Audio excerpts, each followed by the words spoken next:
Well, I'm Kat Kramer and the founder of Sheroes for Change. And this movie is an example of what Sheroes for Change, and Bella Abzug is the example of what Sheroes for Change is all about. And I'm so happy you're all here tonight for the opening. And I'm not going to talk too long. I just want to start very quickly to introduce these amazing filmmakers. Let's give them a round of applause again. First of all, Jeff L. Lieberman is the founder of Reemerging Films, and he's the writer, director, and producer of Bella. And he's also an award-winning filmmaker, including the recipient of the 2022 the Library of Congress Levine Ken Burns Prize for Film. It was just announced up there on the screen. And Jeff is also the director of many documentaries you may have heard of. The Amazing Nina Simone, that was great. And Reemerging the Jews of Nigeria, which was a big awards contender. And the upcoming My Harlem, right? I'd love to hear more about that. So let's all find out how Jeff is trying to change the world. Come on up.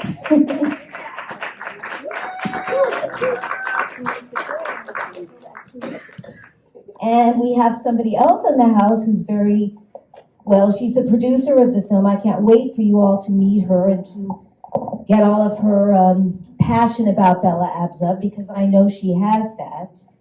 Jamila C. Fairley, the producer, is passionate about creating a space for inclusion, representation, and empowered new storytelling, and diversity and empowerment for women and all the things you just saw. And Fairley came to the Bella Doc project soon after learning about Bella's leadership. So I think she's new to Bella, as most of you may be. We'll find out in a minute. And her dynamism. Boy, I love that word. Is that something you made up? Jamila is inspired to bring Bella's commitment to feminism, race relations, the LGBT community, and creating a better overall human experience to an audience who had no exposure to Abzug's contributions. Well, tonight, everybody found out everything about Bella. I don't think there was anything much left out. Jamila recently joined Jeff and Reemerging Films and was an associate producer on the documentary Reemerging the Jews of Nigeria and several other projects which she'll tell you about. So welcome, Jamila.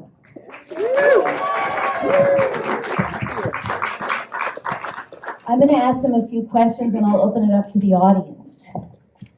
Wow, this is amazing. So Jeff, just to start off, tell us about how you came to know about Bella. And I do have to admit, I actually met her several times in my youth and got to know her like right before she passed away a few years before. So I have a few stories, but I'm not going to share them. This is your night. How you found out about Bella and what she represented and how she's still relevant. And then Jamila, you can also talk about it. Right. Thank you, Kat. I really didn't know Bella growing up. We had a lot of Jewish feminists sort of come into our house through books. We knew Letty Cotton Pogrebin, who you met through the film, and Anita Diamond, authors whose books we read. It wasn't really until I saw the documentary New York, a documentary film by Rick Burns, which is like an amazing documentary. It's like 13 hours. It goes through like all the chapters of New York history, and you're like, oh my God, I don't need an hour on the Dutch. It's like the most fascinating chapter. And it just gets more and more interesting as you go on. But Rick interviewed Bella for that documentary, and when I saw this film, I was like, who is this fascinating woman retelling all this New York history? So she was in my mind from that point.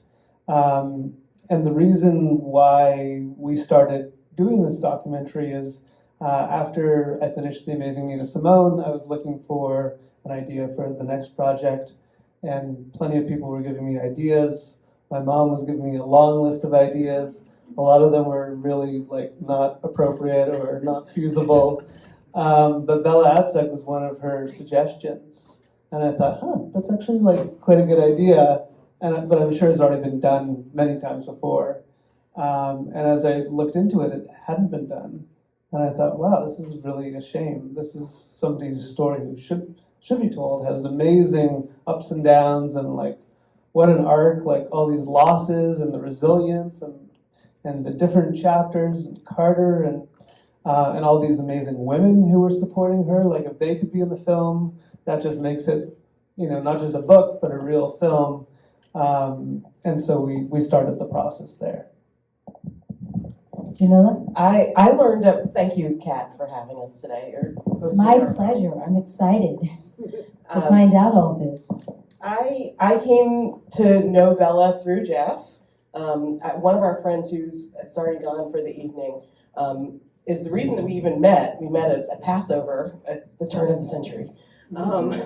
And hung out, got bitten by the bug working on reemerging while I was in law school. And Jeff was in town and he said, oh yeah, I decided I'm going to start a new project. I'm already doing research about Bella. And I was like, do I know Bella? I don't know Bella. He's like, oh, you should look her up. So he made me invest just by doing the research to begin with.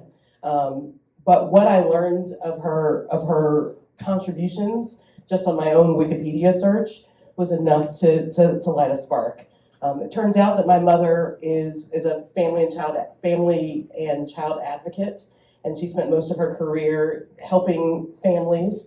And in the 70s, or the beginning of her career rather, and she knew a lot about Bella. And as I told her that, oh yeah, Jeff is working on this project, and I might help him out a little bit, do a little something. She was so animated and excited. And I think that's what Bella did. She really lit a spark for people. And as her championing got other people excited about what she was working on. There's no gray area with Bella Abzug. She was passionate and she let you know about it. And that passion, hopefully you saw in the film. Even when she was wrong, she was passionate and she could admit when she was wrong. So we appreciate it. Well, as the founder of Sheroes for Change, it's all about rounding up women for fighting for every issue, and she represents all of them. It's amazing when you see how relevant, she is today. So why do you think, obviously because of the Carter situation and just time, but why do you think that she has, of course, you've now introduced her to new generations and reminded older generations about her, but why do you think that she didn't stay, the household word of someone who made such a difference, especially for women's rights, LGBTQ rights, even disabilities rights? Why do you think that she, and everything else she championed, why do you think that is? I think part of it is the press. I think the press never really took her seriously enough. The press for many decades, and to a degree still is very sexist. And the way they perceived Bella was the lady in the hat, the loudmouth lady, the lady who said, F you, the trucker talk. We tried to pull out a lot of newspaper articles so you could see how people were learning of Bella. And you have to think about it, at the time, people were getting their news from newspapers and 3, news networks with 22 minutes of news. So the ability for someone to really see all of Bella, the entire spectrum, was very limited. So I think, in a way, she was minimized because of that. The hat was like an amazing branding trademark, but it also, I think, suggested to people that she was not serious when she so was. And so therefore she became a little bit of a caricature to some people. And because her rise was in the 70s, it was harder for people to see her in the 80s and 90s. Definitely the press being against her. I think the other element, especially for a woman with such prominence in the 70s, the province of someone's legacy is often their spouse. and the someone is often the male. So their spouse, the wife, is the one who is responsible for carrying on that legacy. And once the person has passed away, the wife often was the one who took care of making sure that legacy was cemented. In this instance, Martin died before Bella, and she kept fighting. There are organizations, her family, there are people trying to tell her story now, but it just hasn't caught fire. And so our hope is that this film will, as you say, pass it to a new generation. I would say people even in our class, in our generation, unless you went to an all-girls school or a women's study major, or you lived in the Northeast potentially, the likelihood that you know of Bella is slim. And we've had a terrible time, frankly, trying to distribute this film to gatekeepers who we have to educate first. So we're constantly pushing uphill to get her story out, and it's an important one. And as we see, we're still fighting these fights. The ERA has still not been ratified. Exactly. So there's work to be done, but we're not the first to trod this path, and we should take strength in that, I think. Well, in thinking about all the amazing interviews that you got and all those names talking about Bella and their memories of knowing her and what she meant to them, it's amazing that it would be still a fight. Now, the family you mentioned they're in the film, her two daughters, and they did help with the footage and, home movies. Can you talk a little bit about how you sifted through all that and how you made decisions what to use? Because there's a lot. I mean, I'm sure you have more that couldn't even end up in the final cut. True. The majority of the footage actually came from ABC. It was kind of fascinating to go through their archives, and Jamila and I went there in New York City, and there was footage that had been digitized and was sort of in use, and then there was footage that we could look up in records but hadn't been digitized. Microphage. Yeah. And we were basically being told, if you want to see this footage, you got to pay this exorbitant amount of dollars just to see it, not even to know if we necessarily wanted it. The same was kind of true at NBC. We went and they pulled out film that hadn't been seen in 50 years or so, and it was a treasure trove. I mean, I think we sat there kind of mouths open, I can't believe we just found this. And we used it throughout the film. It was just such a treasure hunt. But it made us sort of feel like there was more footage that may exist elsewhere that we couldn't even find.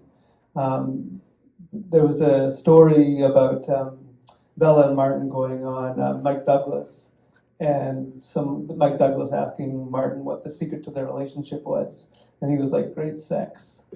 And we really wanted to find that clip, and that show would just not provide the material because it was buried deep in an archive and a storage, and if you really, really wanted it, you'd have to pay this amount of money. So anyways, the answer is that ABC and CBS and NBC were the large majority of the footage. The family did give us home movies that were really great. It was wonderful to see Bella at a young age, in her 20s, and Bella and Martin together in the wedding video, just so touching. So yeah, they were a huge part in helping us get the film going.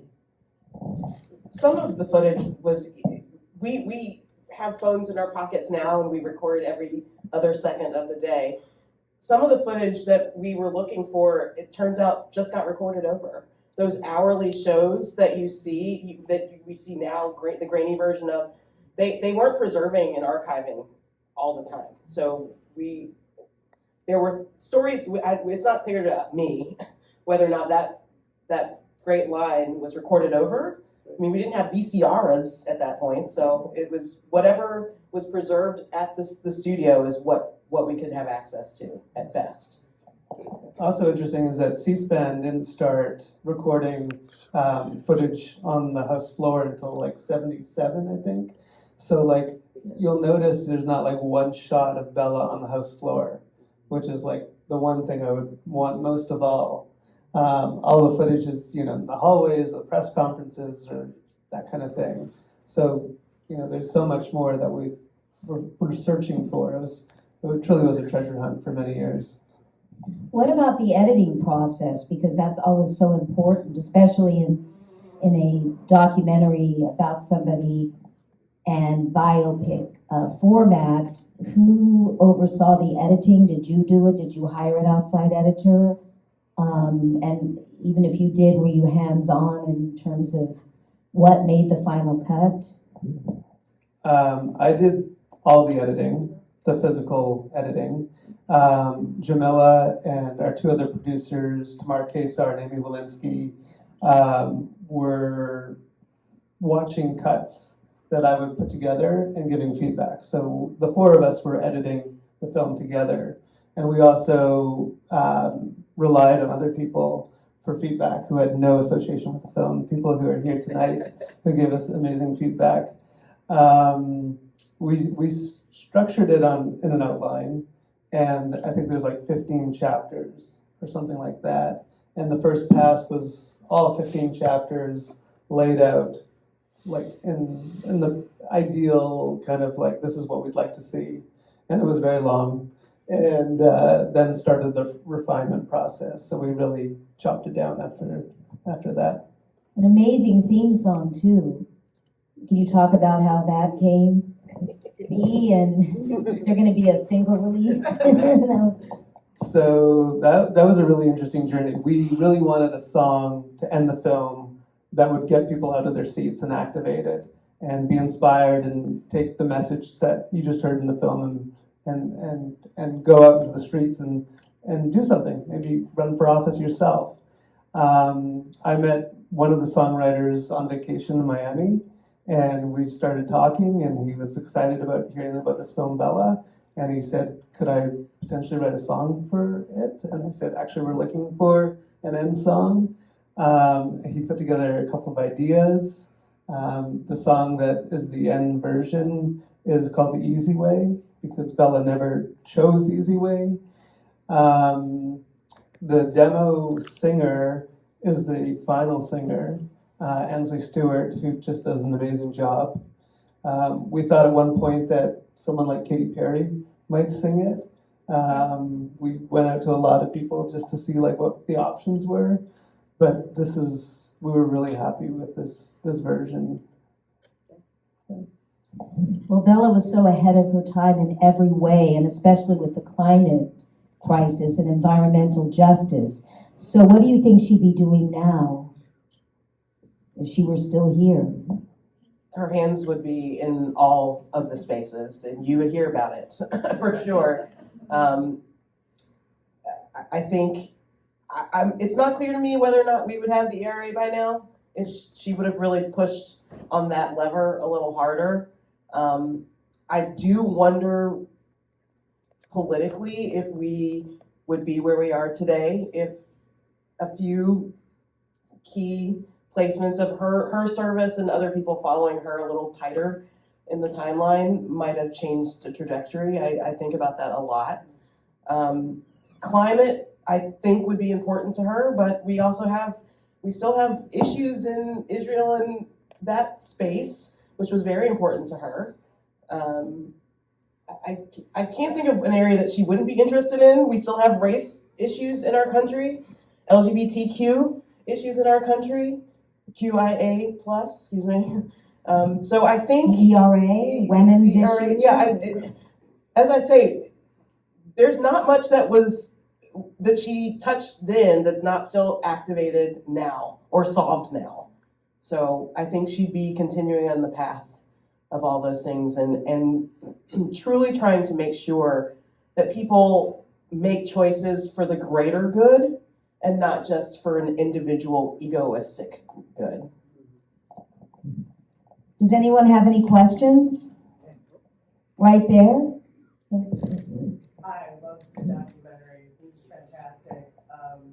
This is a question for both of you as you both start to introduce this piece to younger generations or reintroduce her with everything going on in Florida and Arkansas. Does this moment feel different trying to push a story like this out into the world, whereas maybe like 5 years ago people would not maybe restrict a story like this out of fear that we're making people feel bad about certain aspects of her character and personality? Well, it was interesting when we first started the film. Hillary Clinton was running for office, and this was going to be the And a shoe-in. I mean, it was going to be a battle, but yeah. we were hedging our bets. But this was going to be the documentary that showed how Hillary Clinton became president. This is the path that was trailblazed for her.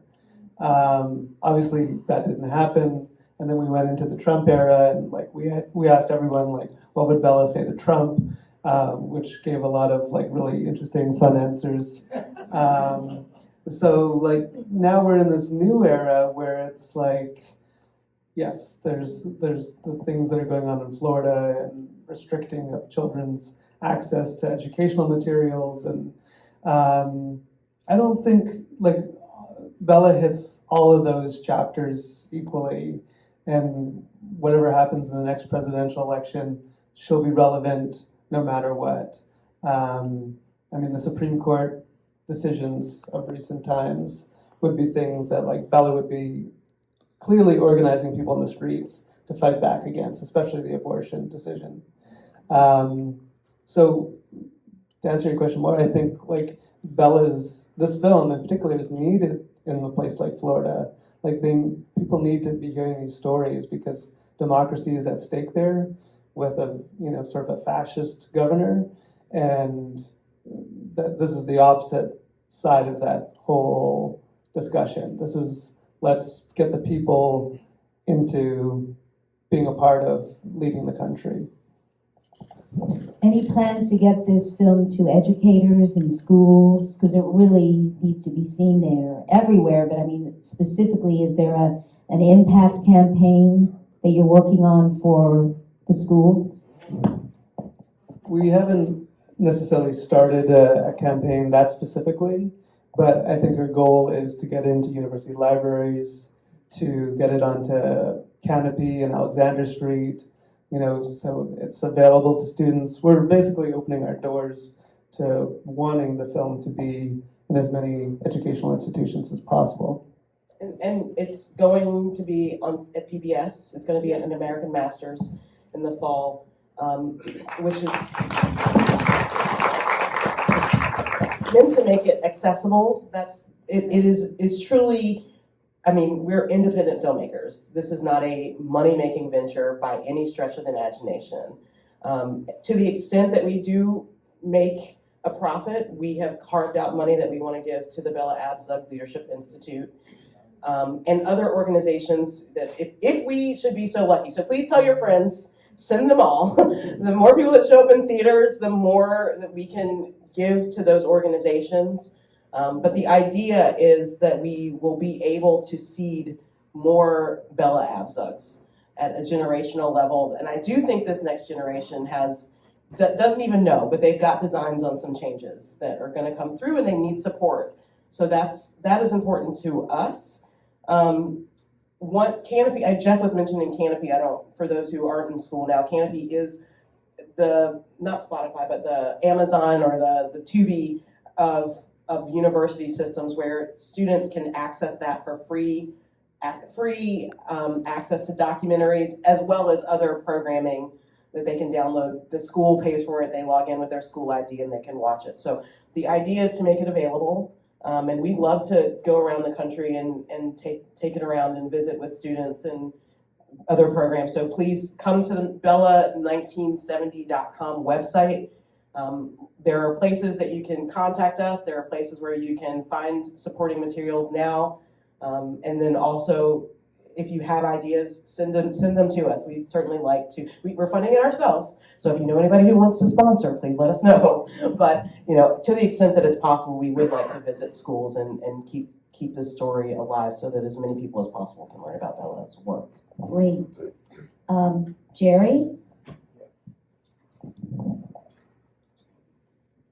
Thank you, Jerry Rubin with the Activist Support Circle. I'm so glad to have made it here today and do everything I can to promote it as it shows at the Monica. That's where I live near there, and I'll spread. Come back. In the next. Thank you. But this is the kind of documentary that really should be nominated for an Academy Award. This is the kind of documentary that will evolve. You have great people in there. I know Maxine Waters, Hillary Clinton, Nancy, but they're going to all help promote this. This should be shown in Congress.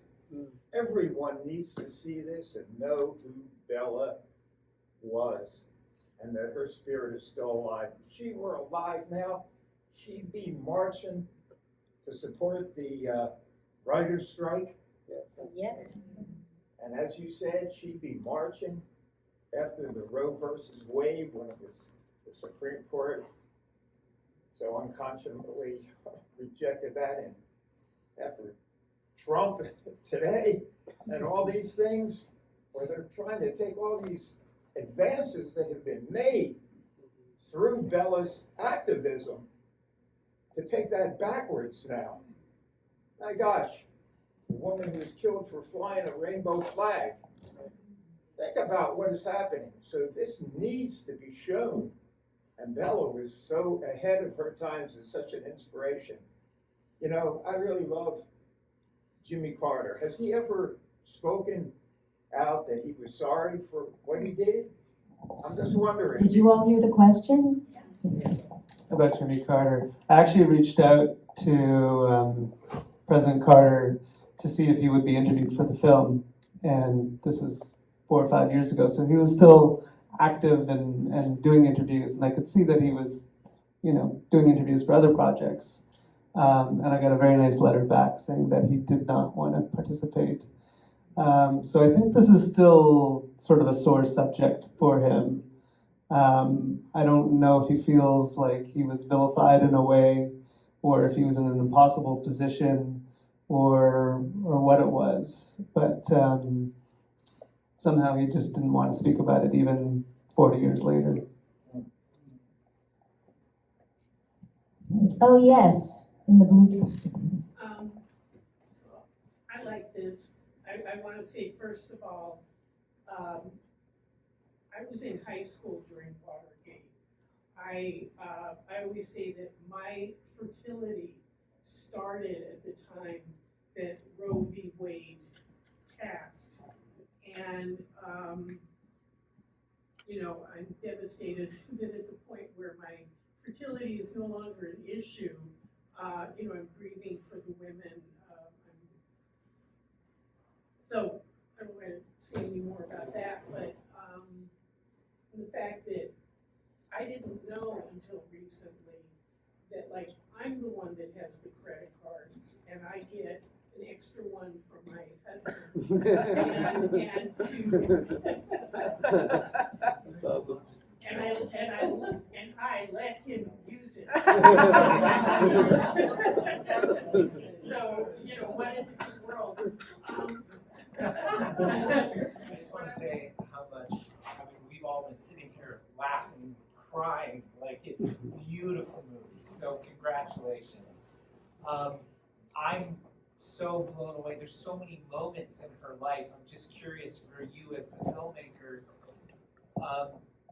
you know, what surprised you most? Like, how I don't even know how you pick, but whether it's the advocacy for McGee or the credit card or the ERA. I mean, Jeff and Jamila, if you could just share maybe a thought about something that still touches you or inspires you about her journey that you've discovered making this powerful film.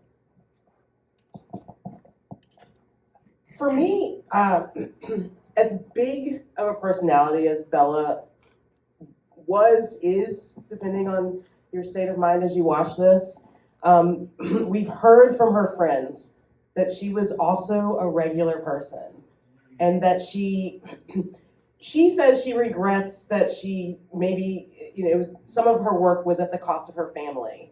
So she did put a lot, I think she went at everything hard, and she put a lot into that.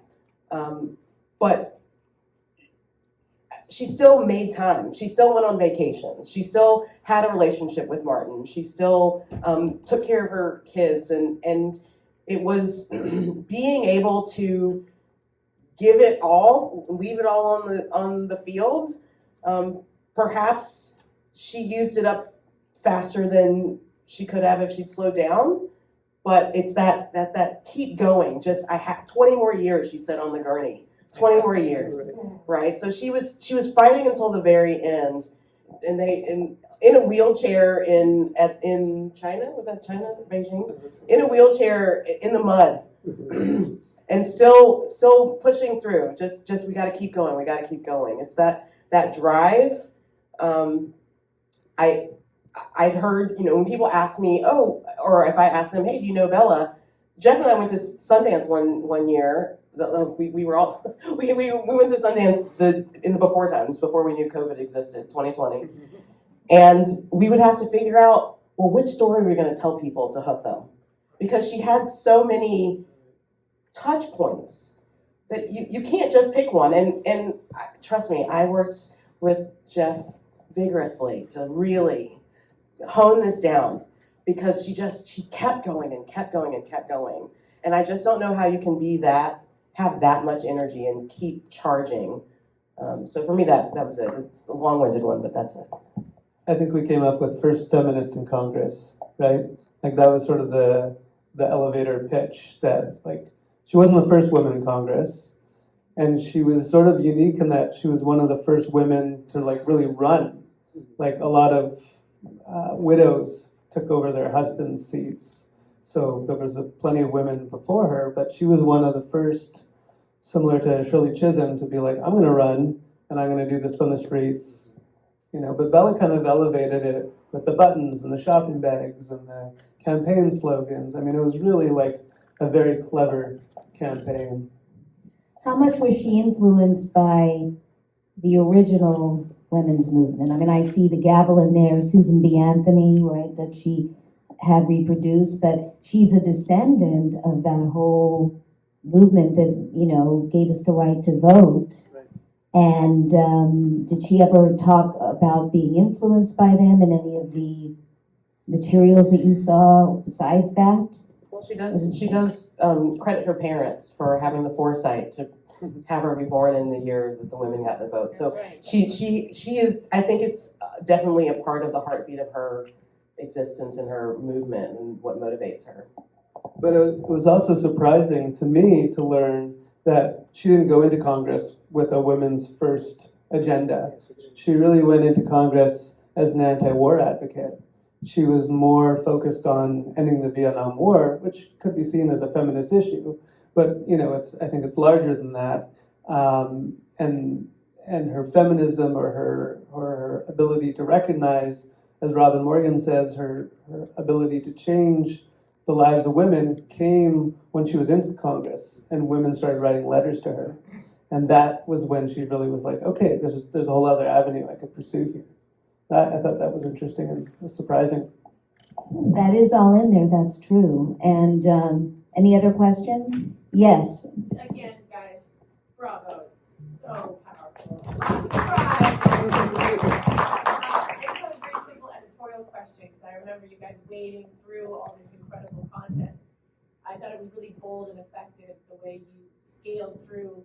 You've got your running timeline, and then you go back to do a backstory piece, and then come forward. It was really clear, easy to grok. What did you know that in your initial 15 chapters? Did you have that as an idea, or when was your aha moment? Like, how are we going to tell the backstory? I think it was designed that way, that it would go back. I think we go back twice, Okay. or maybe 3 times. But I think the part where we really struggled with was keeping people up to date of where we were. And that really came from the feedback we received, that the year markers were the thing that really helped us get people on board as to where we were going. And we're back here, and we're back, and that evolved over time. We did a lot of different fonts and a lot of different graphics and, lines, and I don't know, it was all trial and error until we found something that worked. I think also the music tones, the cues, helped kind of place those marks a little better, and we had to refine the music a few times to get the beats to hit in the right place. Plus, music is expensive, so as the keeper of the monies, there were parts where we had bigger, more recognizable music, and then had to find the library version of that would still work and not feel too library-y, which we also got feedback on. So Yeah. there was definitely play in it. At one point, I think it was a little bit more chronological. I don't think we did as many flash backwards bits. Maybe you did. The version I saw, once there was a concern about it being too chronological, because that gets old, right? An amazing soundtrack, though. I mean, We'll put really, something on Spotify so you can have and a it really playlist. gives you the feeling of the eras and the decades and how she was there through all of them as such a force. I thought I saw a hand, yes, in the back. I knew about Bella Asberg and read about her, but I didn't know that she had worked with the United Nations. And I think that to hear Kofi Annan talking about this is very powerful. It's wonderful to see this in your film. So this film has to be shown to women and to other countries and everything.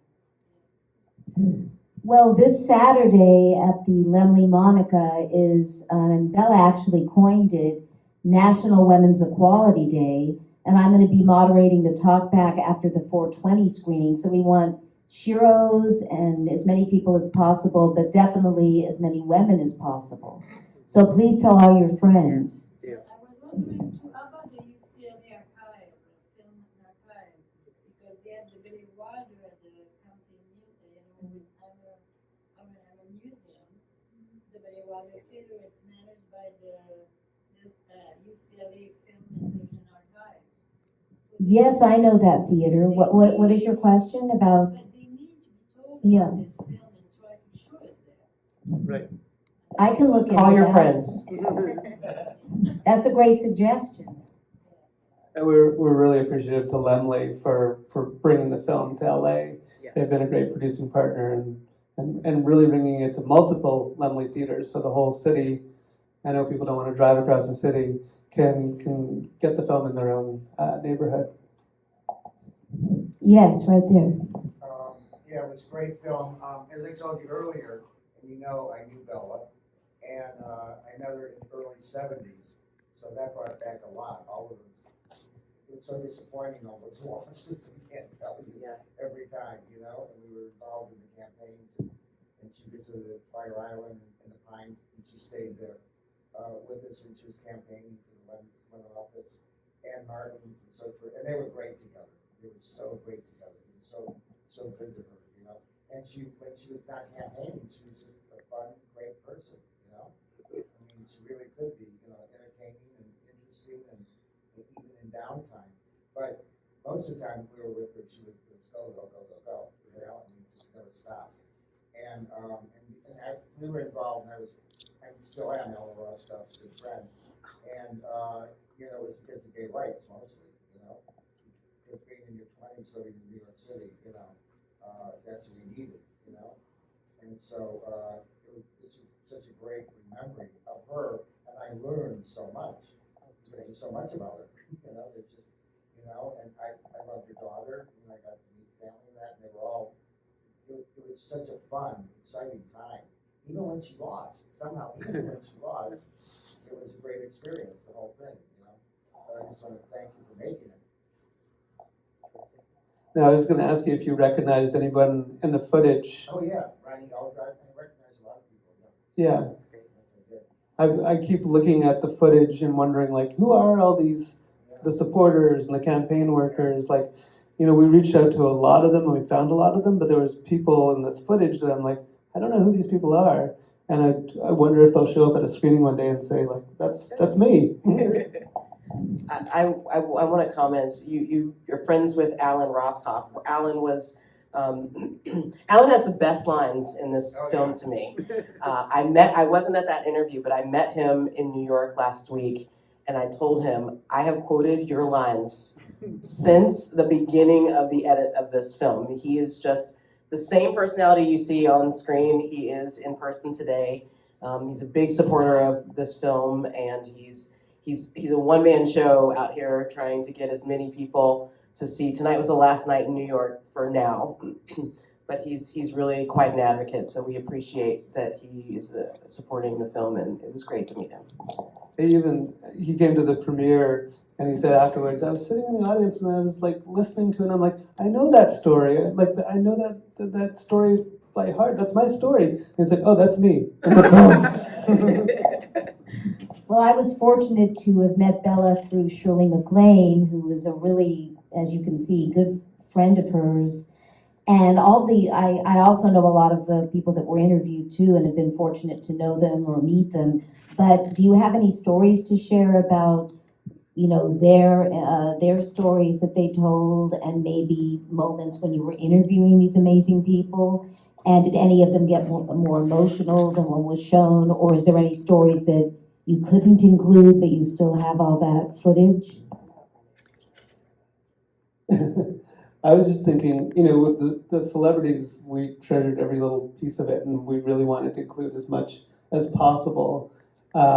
Lily tells this great story that her and Marlo were with a crowd of people waiting for Bella to arrive. And this was in the 80s when, we're trying to move quickly through the film at this point, because we've already been through a lot. The crowd is anticipating Bella, and any minute now, and here she is, and the car pulls up, and Bella just storms through the crowd, knocking people over. And Lily and Marla are apologizing. Oh, she's just so full of energy. She just can't help herself. She's just gotta get it done. It was such a funny story to see Lily and Marla being, the apologizers, helper girls, I think is what she called herself. But yeah, there was just no room at that point in the Westchester campaign. We just were trying to move through it. Well, I remember Lily told me about that she had I love the movie Admission that she was in, the Paul Weitz film, that she had a Bella tattoo, that on her arm in that scene is a Bella tattoo. Oh, that's awesome. Is it okay to share? So we had Renee Taylor was on our panel at the New York premiere, and you might know her from The Nanny. So Renee told a story. Her family was in the audience, and she said, Bella was a rabbi, and she was my son's rabbi at his bar mitzvah. And so the whole audience is like, what? Tell him, Johnny, tell him. So the son's like, yeah, Bella was my rabbi at my bar mitzvah. But she just did it all. So I thought it was a great story. How she even had time. Yeah. Anybody else? Oh, right up I there. think that we're getting a last question. Yes. Unless someone has a burning question, this is the last one. So first of all, thank you so much. What an amazing, informative documentary. I just want to know, you've done Nina Simone, you've done Bella, what's next? Another fierce, courageous woman, maybe. I don't know. We've talked about some ideas. I've got a few things sort of burning in my head. One about a famous singer whose name I won't quite mention yet. I'm very interested in doing an environmental piece. I think the fact that the waters are rising in a lot of cities, and several cities are predicted to be the releasing of the water. Yeah. Fukushima today. But several cities are predicted to be underwater by 2050, which is just an astounding thing when you think of how soon that is. As Kat mentioned, I've written the screenplay for a drama, a narrative. So that's something I've been wanting to do for a long time. It's a question of raising money from the beginning and the casting. Those are the two big elements. It's somewhat of a gay love story set in Harlem, talking about gentrification. So that I hope to shoot one day soon too. And we'll see what happens with Bella and where that leads, and maybe we'll get some more funding from the beginning, which would be helpful, or a commission, So we'll see where this film leads us and go from there. Jamila, what about you? What are you working on? I just full disclosure, I have another documentary from this summer that came out, and my team is here, the Unzipped team. So those kind of were back-to-back projects. I had no idea they'd both come out in the same summer. I don't have anything lined up, but of course, I'd love to work with both teams again as they move forward on projects. My own personal projects are not as well developed as Jeff's narratives and their shorts and their other narratives that they're working on, but I continue to look for the kinds of projects that really speak to me. I have another day job, so I can take my time to find the kinds of projects that I really want to work on. These two happen to be, I did work on Jeff's first film, but these two were my entree into personal film school, kind of a sabbatical from a corporate life, and they've both been great experiences. So if I can return to work with teams like these two, I will definitely do that without question. Is Unzipped playing in LA yet? Unzipped opened in May. We premiered in May. We are now on Amazon, Tubi, Waterbear.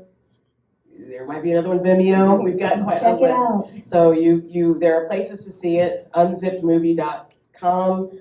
We have a social impact campaign, so we are moving that around the country. The story is we're taking a humanistic approach to the affordable housing crisis and trying to catalyze conversation and action around that story. We follow two families that live in Venice, so we only study the Venice zip code, and we follow two families and to understand how they came to be in Venice and whether or not they can stay there with the changes that are happening. And it touches on gentrification, it touches on homelessness, and kind of literally being the end of the line on the coastline, that boardwalk that has a community that lives there, and what the city can possibly do. I mean, what the city, what the community, what the neighborhood wants for itself.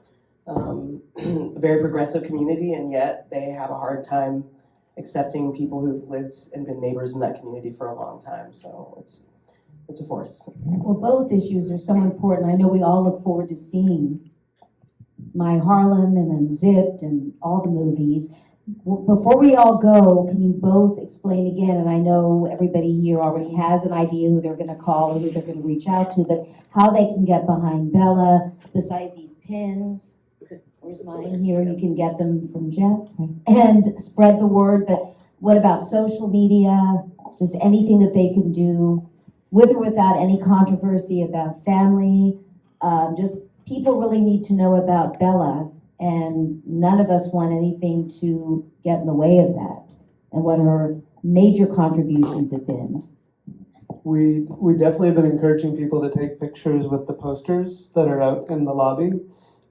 You can tag Bella Doc Film on social media. We're on Facebook, Instagram, LinkedIn, Twitter, and please tell people to definitely come on Women's Equality Day on Saturday. We should also mention that we have some posters for sale. They're 11 by 17s, the Bella official poster. They're $10. We take cash or credit card. I have some of the previous films that we've done too, The Amazing Nina Simone on DVD and Blu-ray, and Re-Emerging the Jews of Nigeria, for sale here too. And that helps support the film as well. If you know a young person who you see has a spark, please encourage them to see the film. Please encourage them to get active. It doesn't have to be a young person. If you are a person who sees something that can be fixed, it's time to be active. It's time to be vocal. And we hope that this film can be part of the story to get people activated. And American Masters PBS is September the 8th. We believe it's September the 8th. The date might be shifting a little bit, but that's the idea for the moment. We'll tell everyone about that too, to check it out in September. Thank you so much. Thank you. We'll be out in the lobby. Thank you Everyone so has much. any We more appreciate it. questions.